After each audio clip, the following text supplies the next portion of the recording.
मुंबईसह कोकणामध्ये मुसळधार पावसाचा अंदाज वर्तवण्यात येतोय, तर मध्य महाराष्ट्र आणि मराठवाड्यामध्ये मध्यम पाऊस, तर विदर्भ कोरडाच आहे। कोकण मध्य महाराष्ट्रामध्ये जोरदार पाऊस होत असला तरी विदर्भात मान्सून हवा तसा सक्रिय होत नसल्याने चिंतेचे ढग निर्माण झाले आहेत। मृग नक्षत्र संपायला 5 दिवस शिल्लक असताना आता हवामान प्रणाली तयार होत नसल्याने हे नक्षत्र देखील कोरडेच जात आहे। पावसाअभावी पेरणी खोळंबल्याने शेतकऱ्यांचं गणित पूर्णपणे बिघडलं आहे। आपले प्रतिनिधी ज्ञानेश्वर पवार आपल्यासोबत फोन लाईनवरून जोडलेत।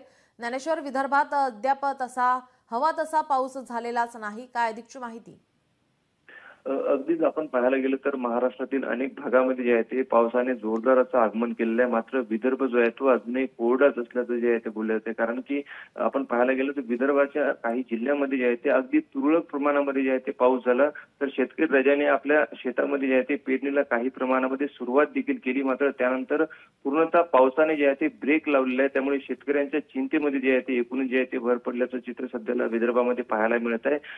हवामान विभागाकडून आज पाऊस येण्याची शक्यता जी आहे ते वर्तवल्या गेलेली आहे। मात्र कालपासून आपण पाहायला गेलं तर विदर्भामध्ये ढगाळ वातावरण पाहायला मिळत आहे, हवा थंड पाहायला मिळते आहे। मात्र पाऊस जो आहे तो अद्यापही पडलेला नाही। त्यामुळे पाऊस न पडल्याने शेतकऱ्यांच्या कुठं ना कुठेतरी चिंतेमध्ये दररोज जे आहे ते भर पडताना दिसत आहे। अनेक शेतकऱ्यांनी आपल्या शेतामध्ये जे आहे ते पीक लावलेलं आहे आणि अनेक शेतकरी जे आहे ते पाऊस पूर्ण योग्य प्रमाणामध्ये न पडल्यामुळे जे आहे ते अजूनही पेरणी करण्याच्या जे आहे ते प्रतीक्षेमध्ये आहे। त्यामुळे कुठं ना कुठेतरी महाराष्ट्रातील अनेक भागामध्ये पाऊस पडलेला असताना विदर्भ अजूनही कोरडत असल्याने शेतकऱ्यांच्या चिंतेमध्ये जे आहे ते भर पडल्याचं चित्र सध्याला विदर्भात पाहायला मिळतोय। जी, धन्यवाद ज्ञानेश्वर, आपण दिलेल्या सविस्तर माहितीसाठी।